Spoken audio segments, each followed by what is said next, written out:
Hi, everybody. Welcome to the latest episode of the Impact series hosted by 40. My name is Michael Palmer. I'm one of the lead recruiters here at 40 and absolutely delighted to be joined today by Mara Steinbrenner of the Impact Festival. So Mara, welcome. Very nice to have you on the show. Hi, Michael. Good to be here. So look, Mara, it's well, I suppose that the clue is in the name. The Impact Festival. It kind of says what it is on the tin, but there's a lot more to it than just that. So for those people out there who aren't familiar, what is the Impact Festival? When is it? How big is it? Who should be attending? What should people expect? It's a big, wide open question, but I know there's a lot to talk about. Yeah, you just gave me a question to answer in 15 minutes probably. No, I'll keep it short. So the Impact Festival is Europe's largest B2B event and community for sustainable innovation and technology.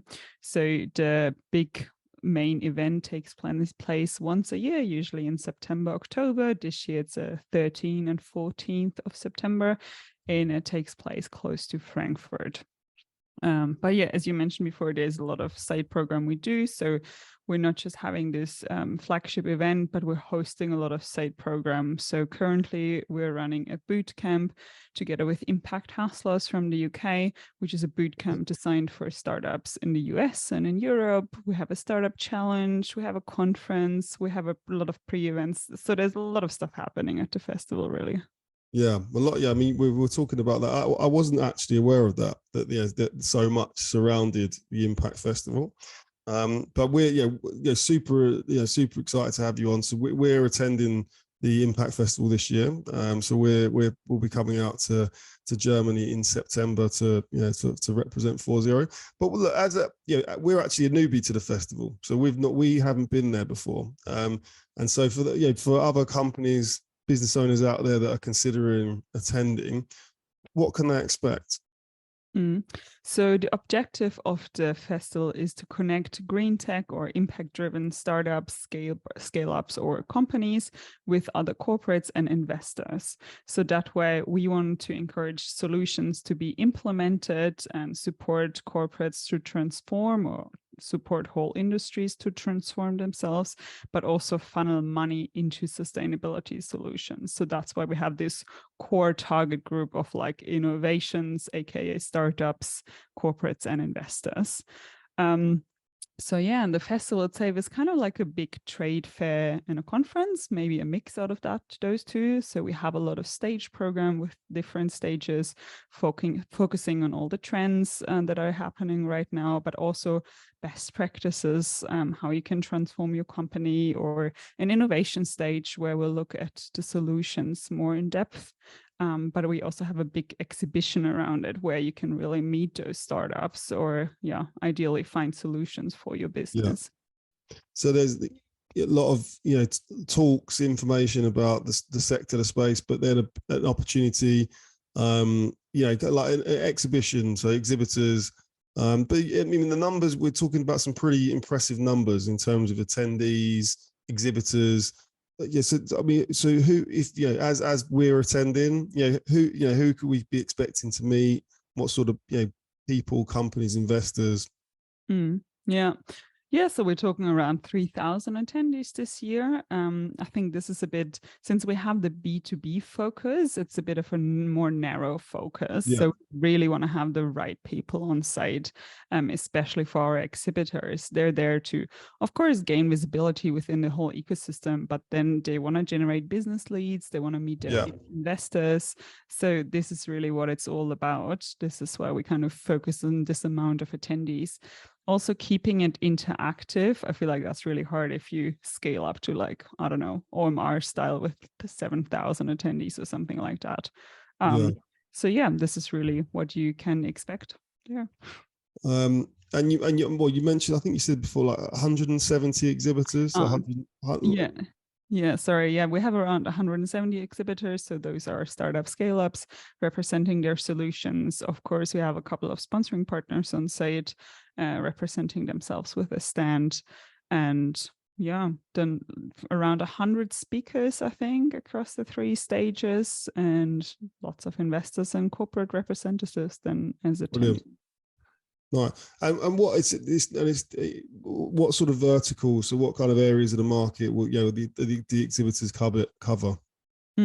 Yeah, we're super wide when it comes to that. Back in the days, we kind of derived our focus topics or areas from the SDGs and the EU Green Deal. So one area is agriculture, biodiversity, and food. Another one is clean technology and pollution. We have education and entrepreneurship. We have mobility, logistics, and cities. As well as circular economy, resource efficiency. So there's really a lot we're doing. Yeah. We see it all the time, but there's such a huge diversity in terms of innovation. Like you said, across all of these sectors, and it's all so important that there is innovation in all of these areas, and they're all touch each other, and they're all joined up in different ways to kind of help fix the situation we find ourselves in, and we've seen it in the news recently about all the record temperatures, and July, I think, being the hottest month that the planet has experienced in thousands of years. So now is it's so important that we're talking about these topics, and that that people are coming together, like businesses coming together to try and really make an impact. No, 100%. And at the end of the day, as a company, you need more than one solution. Of course, it's great to start with like a sustainability report or ESG report. You might even be, you have to report according to regulations or anything like that. But then you'll probably also need solutions for your supply chain or solutions for your logistics or whatever. So it's really, there's not one solution fits it all. So that's why we believe have this wide focus is the right approach. Yeah, I agree, and I think, and it also adds variety, as you said as well, because there are there's so many cool companies out there, so many really innovative technologies and ideas out there. It's great to house them and have them all in one space. And really, I think that the way we see it, that innovation is really coming from the startups and the scale ups. Big corporates, obviously there is innovation. They tend to be playing catch up or perhaps acquiring some of these smaller companies. So that kind of leads me on to my next question as well, Morris. So we attended also the GreenTech Festival a few months ago, and there are lots of other festivals out there as well, like we were talking about earlier, Change Now and other festivals as well. But what separates, or what how does the Impact Festival differ from these other events that are kind of that are out there? I feel like our biggest USP is that we have the B2B focus. So we're really focusing on having the right people there. Like I said before, our startups who are exhibiting, or the scale-ups, they want to generate business leads. They want to meet investors. They want to meet the right kind of people. And we're really focusing on that. So it's rather quality of the attendees than quantity. I think that's just the biggest difference we have compared to the GreenTech Festival or the Change Now. I mean, we all have our struggles, I would say, maybe we're dealing with, but the festival itself, we're very authentic in what we do, and integrity just plays an important role to us. Yeah, so almost like more of a curated kind of audience.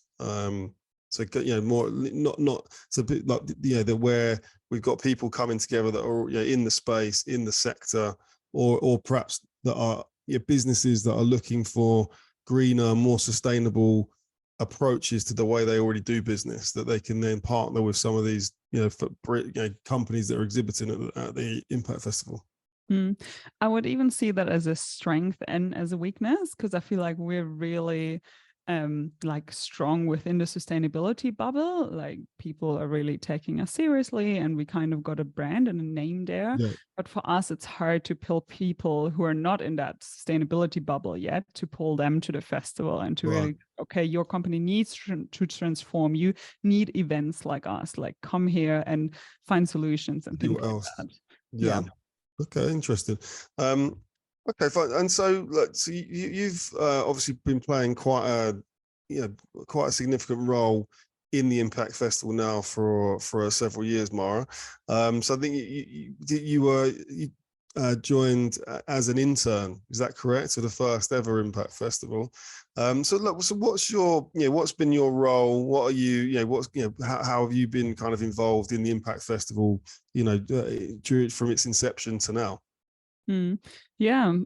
Before I started the festival, I was just working in a tech startup, and I kind of stumbled across the Impact Festival, and I just love the startup environment per se. Like, everything is so fast paced, and there's a lot of stuff moving. And I saw the Impact Festival, or the idea for the festival, because that was before it took place for the first time. And I was just shooting Fabian, that's the initiator of the festival, a LinkedIn message. And I'm like, hey, I really think you should apply me, because I fit well into what you're doing, and my profile just fits well. And it worked out well. And yeah, as you said, I started as an intern, but then once I started full time, I took on the role as a project lead, or as a co-lead, together with my colleague. And yeah, I'm still focusing on the startups a lot, like at the beginning, but also working a lot with our side programs, or the program for the investors. So yeah, more of a high level role than at the beginning, I would say.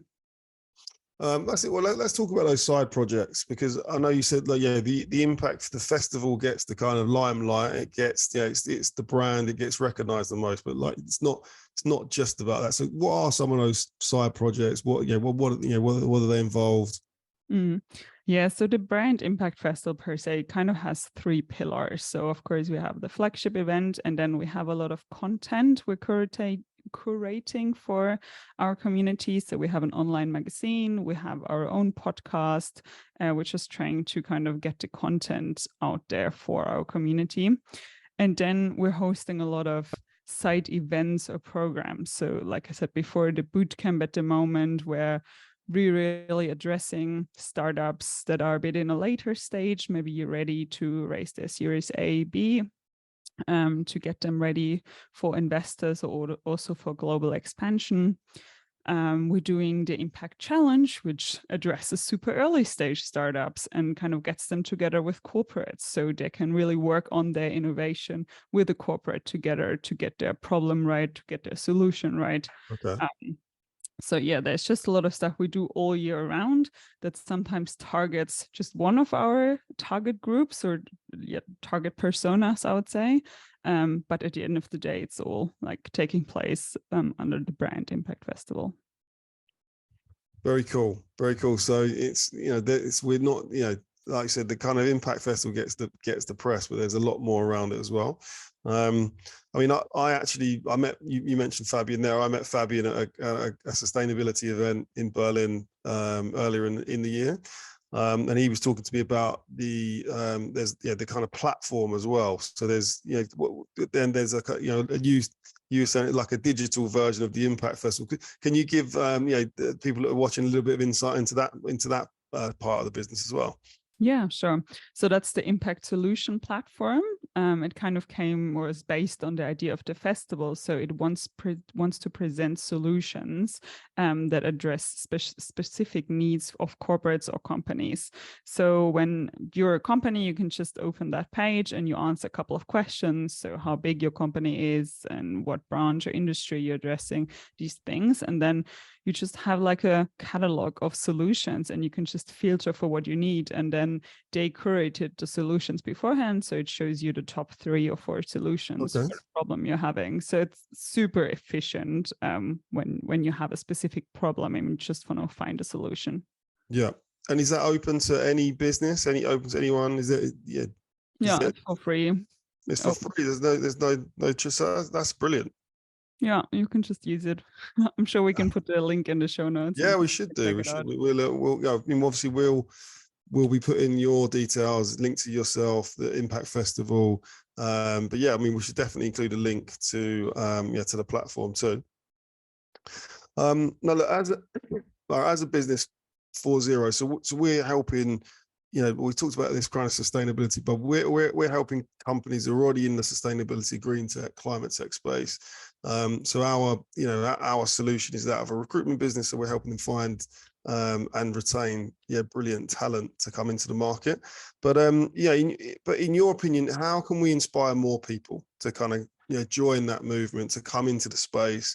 So whether that was perhaps candidates like we're working with to kind of who want to get a job in the space, or actually entrepreneurs, business owners, corporates that want to come in and actually be more sustainable. What do you think that we can do to kind of drive that take up and that innovation?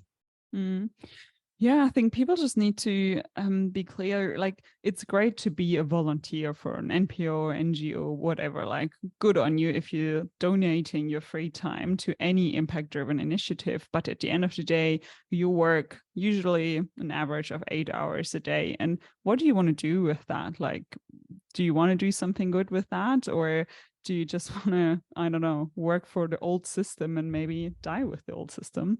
Yeah. And I think that's just the biggest impact you can have, obviously, together with what you do with your money. But also that comes back to, where do you earn your money? And maybe where do you invest your money?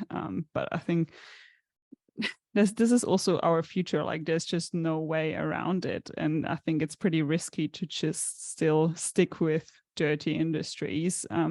Of course, we need change makers within those companies too, because otherwise those companies won't transform. But some business models just do not have a future. Yeah, agreed. I can think of a few. But yeah, look, I mean, I think it's one of the reasons why we started 4.0 was that, actually on a personal level, living a kind of fairly sustainable lifestyle, sustainability as it can be. Obviously focus on recycling. We talk about it a lot within the family and kind of trying to do the right thing for the planet.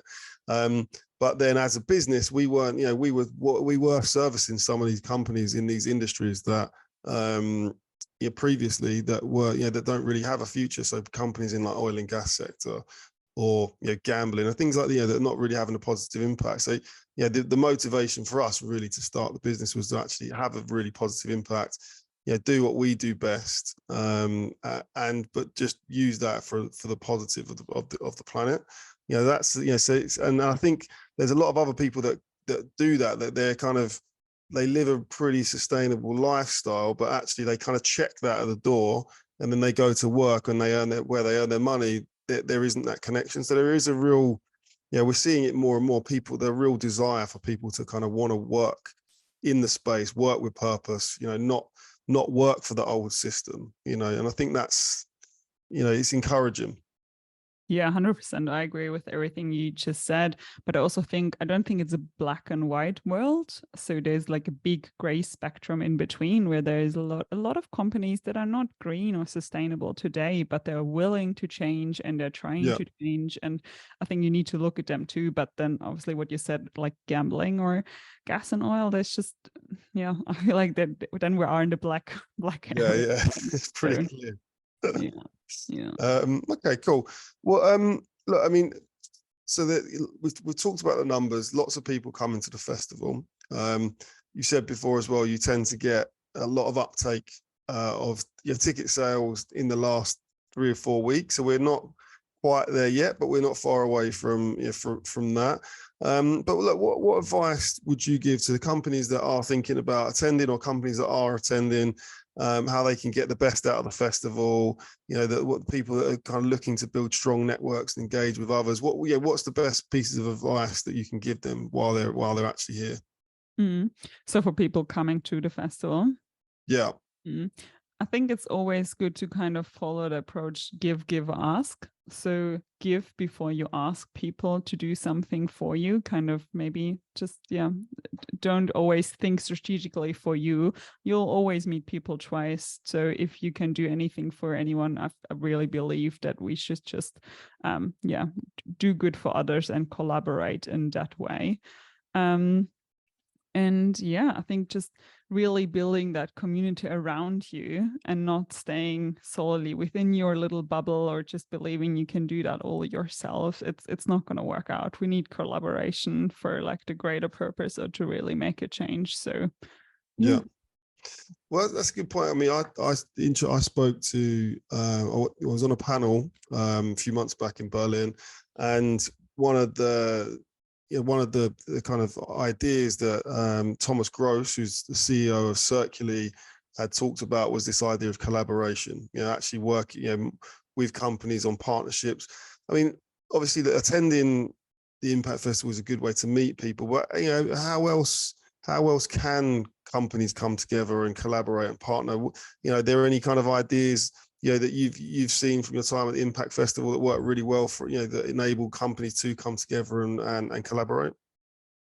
You mean like other formats than the festival? And just kind of just at the networking. Is there any sort of takeaways or any other kind of ways that you think people can engage and collaborate?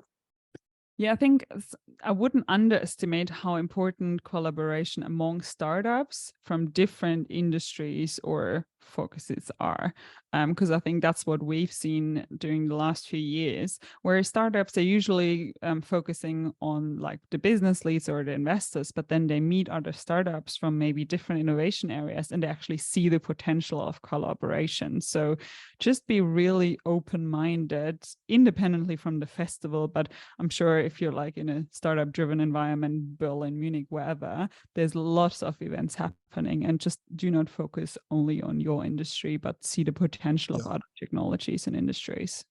So go attend, speak to people, and keep an open without kind of an agenda. So just go and kind of be open and see see who you meet and what that could lead to. Yeah, definitely. I think it's just also having, especially in the early stages of your startup, you really need to build up a strong network around yourself. When I wrote my master thesis, I actually looked at intermediaries for innovations, and it's so different looking back at just purely technological driven innovations. They usually need like a technological intermediary. So they need to have a company where they can test their prototype or things like that. But social driven innovation, they really need that networking intermediary. They need to know the right people to kind of get pilots running and things like that. So do not underestimate a strong network when building your startup. Absolutely. Well, look, one way of developing that is to attend, is to come and come and join us, come and join the other companies who'll be there at the Impact Festival. I know you kindly said that we could include a discount code with this video, so we'll include that discount code. So if anybody is watching this and they think, actually, look, it sounds like a great festival, it sounds like something I'd really like to get involved with, we'll share the code with this video as well, and then they can get a small discount from the tickets too. Yeah, we'll absolutely do that, and we'll be excited to have you at the festival in September. Amazing. Well, look, Mara, it's been a pleasure having you.